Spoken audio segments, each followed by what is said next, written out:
Ever done anything really stupid with money? If you have, that makes you over 12. Almost all of us have. My wife Sharon and I started off with nothing when we first got married. Most people do, I think. And I started buying and selling real estate, and I got rich. By the time I was 26, I was a millionaire, making $250,000 a year. But I had done stupid. I borrowed too much money. Bank got sold to another bank, and some guy in another city looked down and said, there's a kid 26 years old, owes us millions of dollars. Let's limit this relationship, which is banker talk for ruin his life. They called our notes, and we spent the next 2.5 years of our life losing everything we owned. We were sued, we were foreclosed on, and finally we were bankrupt. I do everything backwards. I met God on the way up when I was becoming wealthy. Most people meet him at a point of crisis. I met him on the way up. I got to know him on the way down. So, 28 years old with a brand new baby, a toddler, and a marriage hanging on by a thread, we got the opportunity to start from zero again. Only I had to figure out how money works. Not what your broke brother-in-law's opinion is. How money really works. And so, as a Christian, I decided I would figure out what the Bible has to say about money. And I talked to old rich people. I didn't want to talk to young rich people. I'd been him. I didn't want his opinion. In business, we study successful people in a certain area, and then we emulate or copy what they're doing in order to have the same success they've had. It's called best practices. It's why you hire a personal trainer. They have abs and you have a keg. They know something you don't know. They do something you don't do. And so we learn from someone that knows something we don't know because they've actually done it, not have a theory about it. See, I don't really care what your theories are about money if you're broke. You're just arrogant and stupid. Dave Ramsey doesn't understand the power of credit cards. Oh my God. Really, after 30 years, you're still writing that stuff? You've got to be kidding me. So we learned how to handle money.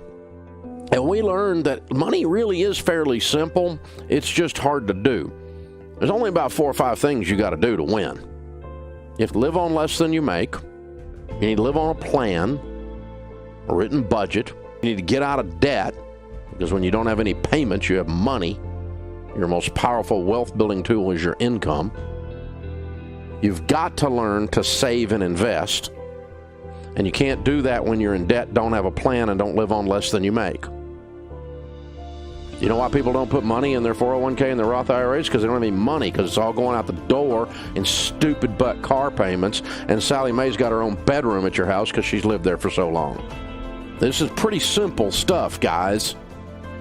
It may be primitive, it may be easy to understand, but it is very hard to do because it has everything to do with you changing your heart and the way you function and the way you live your life, and you live like no one else so that later you can live and give like no one else, because that's the last one.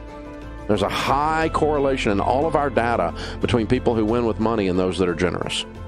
Generosity is a key element in people who end up winning with money. And it's pretty simple. It's because generous people are attractive, selfish people aren't. They're ugly. Attractive people seem to get more opportunities in life. Would you agree? We all want to help someone who's attractive. I'm not talking about physically attractive, but they're likable. The person that holds the door for you versus the one that cusses you for doing it. The one that helps you pick up your groceries when they're rolling around the parking lot because the bottom fell out of your bag. That's a generous person. They might be a person who gives you some money because you're broke. You don't have money for food, or you're going through a hard time and they help you out. There's a high correlation between generosity and financial success. And it's not that financial success allows people to be generous. It's that generosity causes people to be people that are lovable, likable, more than selfish people. And they have a tendency to prosper. It's a pretty easy formula, really, if you think about it. And when you're out of debt, hey, Ramsey doesn't understand the power of credit cards. Yeah, I do. I've watched the power of credit cards destroy people's lives for years. I absolutely understand the power of a credit card. I can't believe people fall for credit card debt. I can't believe people continue to use these stupid credit cards. It's like half the population is dying of lung cancer, and everybody's standing around going, well, I guess cigarettes kill you. Well, no kidding. Unbelievable. The credit card is the cigarette of the financial world.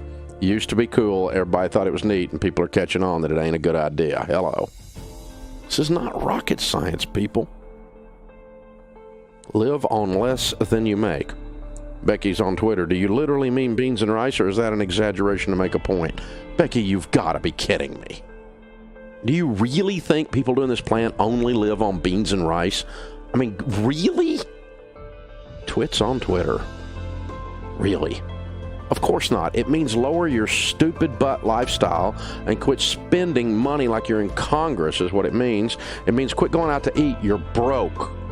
It means quit buying the most expensive thing at Whole Paycheck over there and get your dadgum coupons out and have a meal plan and actually cook from scratch because it saves money. And don't go on vacation. You're broke. And don't buy that. You're broke. You have clothes in your closet. Stay out of the mall. Live on less than you make. That's what it means. You have to live on less than you make in order to pay off debt, in order to save and invest, in order to be generous. You can't spend more than you make and end up anywhere but in bankruptcy court. And people are doing it every day, everywhere. See, this stuff we teach here, folks, is not hard to understand. It's very hard to actually go and do it.